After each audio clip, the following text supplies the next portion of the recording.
Hey, Magic fans, welcome back. This is the Captain speaking here on Capnclydes MTG. More Tarkir Dragonstorm spoilers are here, and this set's coming in hot. Oh my god, is this set good? And people didn't order it right away because they thought, Eighth Drift, this set's gonna suck, and they are eating their words, and now people are upset they can't get it because allocations have came in, and the people that said they didn't want to buy it are really taking the shellacking. So, all that aside, though, comment, like, subscribe, notifications, turn them on. Links in the description. eBay, TCG Player, become a YouTube member, all that good jazz. I mean, we're gonna go through some more spoilers, as if the ones yesterday, as long as they were, did not give us some smoking good value. We've got some sweet ones still coming. So, we're going to start off with the new land cycle. That's right, not just fetches are in here on special guests, but we have a new land cycle for every card. So this is the Dokkavan Encampment. It enters tap unless you control a swamp or mountain. That's right, lands that specialize in the 3-color sets. So this is really cool. First time we've had these. This one taps for a white. Now for a white and 2 colorless, whenever you attack this turn, you get to create 2 1/1 red warrior creature tokens that are tapped and attacking. Sacrifice them, begin your end step. Very interesting. Seems good. But yeah, we'll see what they all have because there's one for every color. So we got white first. Next, we have the blue one, Mistrise Village. It enters tapped unless you have a mountain or forest. Taps for blue. For 1 blue, the next spell you cast this turn can't be countered. This seems like a powerhouse. This is going to see play in decks that don't run mountains and forests, because I'll put this into play tapped 1 turn so that the next turn, the next spell I cast after I tap this can't be countered. Period. Creature, sorcery, instant, you name it. This land, woo, this may be a $10 rare. So, moving on, the next land we got in the cycle is the Great Arashan City. Forest and Plains, it'll come and play on tap, but it taps for a black. For a black and 1, tap, exile a creature card from your graveyard, create a 1/1 white spirit creature token. Not the best, but it's still pretty sweet. If this got something out of any graveyard, and it was any card, not just a creature, this thing would be house. Unfortunately, it does have some drawbacks, so it will probably see a little bit of play, but this doesn't seem as powerful as the blue one. Next, we have Quarry Mountain Monastery. So again, Plains and Island, it'll come to play on tap. It taps for a red. For a red and 3 colorless, exile top card of your library. Until the end of your next turn, you may play that card. Did someone say 4 mana, draw 1? This is going to be another $10 rare. This is a powerhouse. The ability to rip cards off top of your deck, especially if you're in red and you have no cards in hand. I mean, what else are you going to do with your mana? Why not draw cards? Yeah, I mean, tapping this land and 4 other 5 mana is a lot, but I mean, is it really when everybody's out of resources and you need to get some of your own? I think this is going to be a hot card. Get it? Red, hot. Anyway, moving on. Next, we have Kalasha Village, the green one. You need an island or a swamp, and it'll come in and play untapped. Otherwise, taps for a green. A green and 3, and it lets you surveil 2. Interesting choice to give green surveil 2. Surveil 2 kind of seems more like something that might have been a black card, and green might have been the one that makes critters, when you exile creatures, scavenge ooze and all that stuff. But, I mean, whatever. This is also probably one of the better ones because 4 mana, Surveil 2, that's basically card draw. That's like drawing half of a card because you get to stack the top of your deck or even stack your graveyard in those decks that want things in their graveyard. So, this has promise as well. I still think the blue one's going to be the best one at like 10 to 15 bucks. Anyway, moving on. We have the Severance Priest, black, green and white. It is Abzan, a 3/3 Death Touch or Djinn Cleric. Boys, that's a lot of names. When it enters, target opponent reveals their hand. You may choose a non-land card from it. If you do, you exile it. When this creature leaves the battlefield, the exile card's owner creates a XX white spirit creature token where X is the mana value of the card. Now, this will probably be good enough for standard, maybe. But to be fair, I don't think it sees hardly any play. Now, Commander will probably like this. Just the fact that they get it back as a creature once this thing dies, it might be too much of a downfall. Because there's no way to get rid of it once it's exiled. So, we have Winter Night Stories. Blue and 2, draw 3 cards, then discard 2 cards unless you discard a creature. Harmonize for a blue and 4. And if you don't remember what Harmonize does, you can cast a card from your graveyard for its Harmonize cost. You may tap a creature. If you do, you reduce the colorless cost by X, where X is its power. The ability to draw 3 and discard 2, even at sorcery speed, for 3 mana, is absurd. This will see a lot of play in old Dredge decks because draw 3, discard 2. I mean, come on. Yeah. Plus the ability to harmonize, so you can cast it out of your graveyard. So if it gets milled into your graveyard, you don't care. That's fine. So I think this is going to be a popular card. I think this is easy a $5 rare. Hell, maybe better than that. We'll have to wait and see. We have the Fortress Kinguard, white and 1 for a 1/2. When this creature enters, it endures 1, which is either you put a +1/+1 counter on it, make it a 2/3 for 2 mana, not bad, or make it a 1/1 white spirit creature token. So, And I'm not saying this is bad art, but it looks like somebody drew something kind of cool and then photoshopped a dog head on it. I mean, I'm not upset. I mean, all about the goodest boys, right? Dog Soldier is a good movie. Y'all go watch it. Anyway, moving on. Next, we have Tempest Hawk, white and 2 for this 2/2 flyer. When this creature deals combat damage to a player, you may search your library for a card named Tempest Hawk, reveal it, put it to your hand, then shuffle. A deck may have any number of Tempest Hawks. Here we go with this common card. I don't think this is going to be as popular as the other cards that do these kind of things because they're just 2/2s. They don't get any bigger. It's not like it's the ooze or the slime or anything. But it will definitely be kind of cool and limited. Maybe Commander. It's Surrak, the Elusive Hunter. My man, the myth, the legend. Literally, legendary creature. Green and 2 for a 4/3, not bad. He can't be countered, he has trample. Whenever a creature you control or a creature spell you control becomes a target of a spell or ability an opponent controls, draw a card. So if you get him on the battlefield and start casting creatures, they counter your creatures, you get to draw cards. This is absurd. This will see play in many different decks.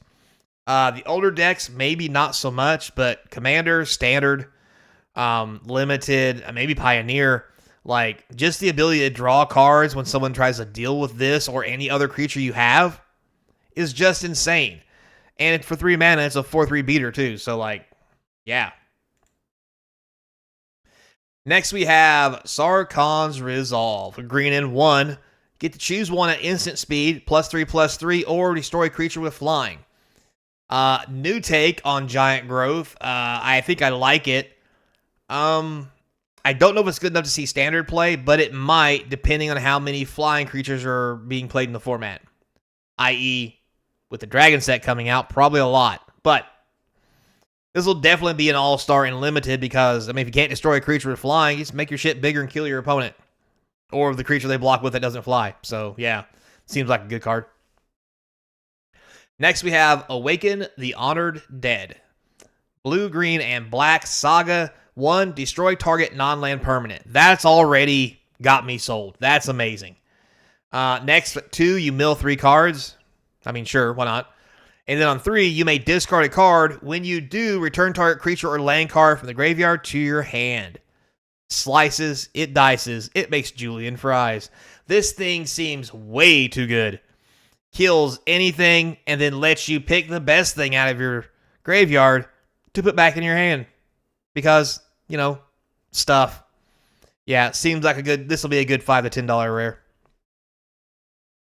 Next, we have Magmatic Hellkite, 2 red and 2 for a 4/5 flyer. Good rate for a dragon. When this creature enters, destroy target non-basic land an opponent controls. They get to search their library for a basic land card and put it on the battlefield tapped. But it gets a stun counter, so it doesn't untap on the first turn. So this is pretty good. And with a lot of 3-color decks being in standard, soon to be in standard because of this set, and from the Pro Tour, this 4-mana 4/5 flyer may be just what people need to give the old beatdown and kill the opponent before something bad happens. Next, we have Dragonback Assault. This is Teamer, red, blue, green, and 3. It's an enchantment. When it enters, it deals 3 damage to each creature and each planeswalker. Not enough for 6 mana. However, it has landfall. Whenever a land you control enters, you get a 4/4 red dragon creature token with flying. Now, that seems good. Sweet Mythic, great for dragon decks. This is probably going to be semi-popular. I say $5 to $10. And if it gets a little following in Commander, or someone figures out how to break it in Standard, this thing is going to be pricey. Next, we have Runescale Stormbrood. This looks interesting. So we have an Omen card, counter target spell with mana value 2 or less. If you do that, you have to shuffle this card back into your deck. But hell, a counter spell that comes with, technically wings, not legs. You can also cast it for a red and 3 to get a 2/4 flyer. Whenever you cast a non-creature spell or a dragon spell, it gets +2/+0 to end a turn. Semi-prowess, if you will, which could make this thing way, way more powerful than you think. Because it's +2/+0 each time. So, you put this out and then you start countering spells. This thing gets big. And if it's on a turn you're going to swing, it's going to get ugly. So, yeah, this seems popular for an uncommon. Next, we have Auroral Possession. Auroral Possession. Yeah, try saying that 5 times fast. Don't look at me like that. Anyway, blue and a green. Return target card from your graveyard to your hand. Holy shit, is it instant speed regrow. And it's uncommon. It's 2 colors. It's not regrow. Shut up. This isn't a sorcery. This is insane. And it says target card. Instant. Sorcery. Land. Creature. Pick your poison. This is going to be insanely good. This is going to see tons of Commander, limited play. This might see play in older formats at 2 mana at instant speed. Holy shit. And let's not forget, this is going to be in Standard, for God's sakes. Holy cow. Wow, is this good? Whew. Anyway, the Sibsig Ceremony 3 black. Is this a fixed Necropotence? Not. So 3 black, legendary enchantment. Creature spells you cast cost 2 less. Whenever a creature you control enters, if you cast it, destroy the creature and make a 2/2 black zombie druid creature token. I mean, if you're playing a black weenie deck, maybe. I'm sure there's some way to break this weird combo thing. Probably where you lay a creature, goes to the graveyard, you do something, make it come back, and then... Yeah, anyway. Yeah, it doesn't seem like it's all that powerful right now. We'll have to wait and see. But I think it's going to be too many hoops to make this good. So that's all for the regular set. Next, we're going to get to the Jeskai Striker Commander deck and all the new cards that are in it. Here's a quick picture. Now let's go through each one of them.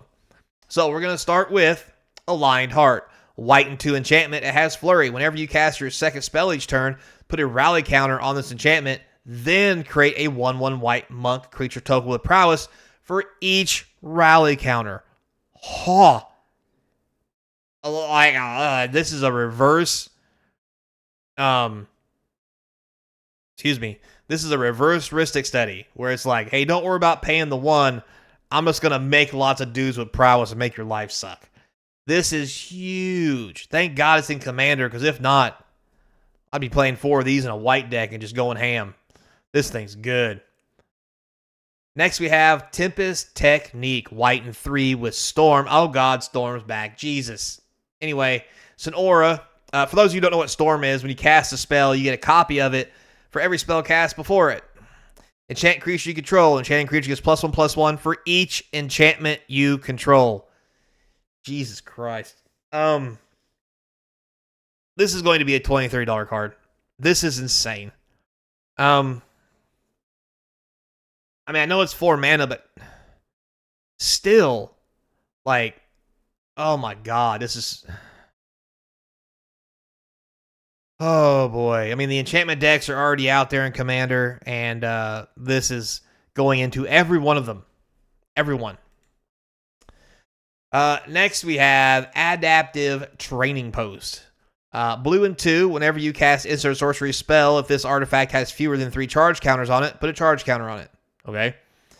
Remove 3 charge counters from this artifact. When you next cast an instant sorcery spell, copy it and choose new targets. That's good. Holy cow, is that good. I mean, there's some hoops to jump through, so it's not really broken, but can be amazing. Also, it does make you use it. You can't just build up a whole bunch of counters and be like, remove 3, remove 3, remove 3. It says it has to have fewer than 3 to get a counter, so once it has 3, it stays there until you use it. So, seems fair. I say that until someone comes out with the deck that's an infinite combo with it. But anyway, it is only Commander, so calm down. We have the Transcendent Dragon, blue and 2 for a 4/3 flash flyer. When this creature enters, if you cast it, counter target spell. Wow, that's good. If that spell is countered this way, exile it instead of putting it in the owner's graveyard. Then you may cast it without paying its mana. Jesus Christ, free cast too. 6 mana for a 4/3 flyer that basically gives you the opponent's spell. This is going to be a good rare. Very, very good rare. Wow, these cards are powerful. Voracious Bibliophile. I guess he's got a bunch of text. Anyway, blue and 3 for this 3/3 flying Vigilance Dragon. That's a little dragon.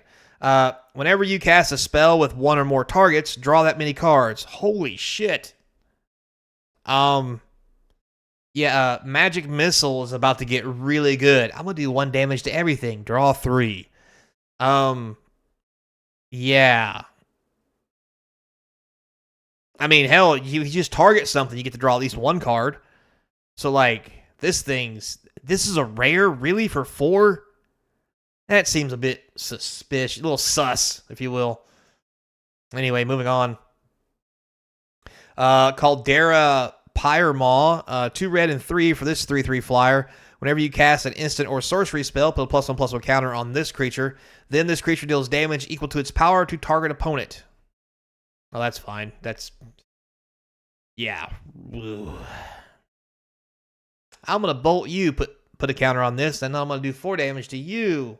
And now I'm going to incinerate you, put a counter on this, and do 5 damage to you. This thing. Yeah. These are all rares. Holy cow, power creep's real. God, this is going to be a good set. And these are some amazing Commander cards. Next we have Transforming Flourish. Flourish? Anyway, red and 2 instant. It has Demonstrate. Oh, this ought to be good. When you cast this spell, you may copy it. If you do, choose an opponent to also copy it. Players may choose new targets for their copies. Okay? Destroy target artifact or creature you don't control. If that permanent is destroyed this way, its controller exiles cards from the top of their library until they exile a non-land card. Then they may cast that card without paying its mana cost. This is weird.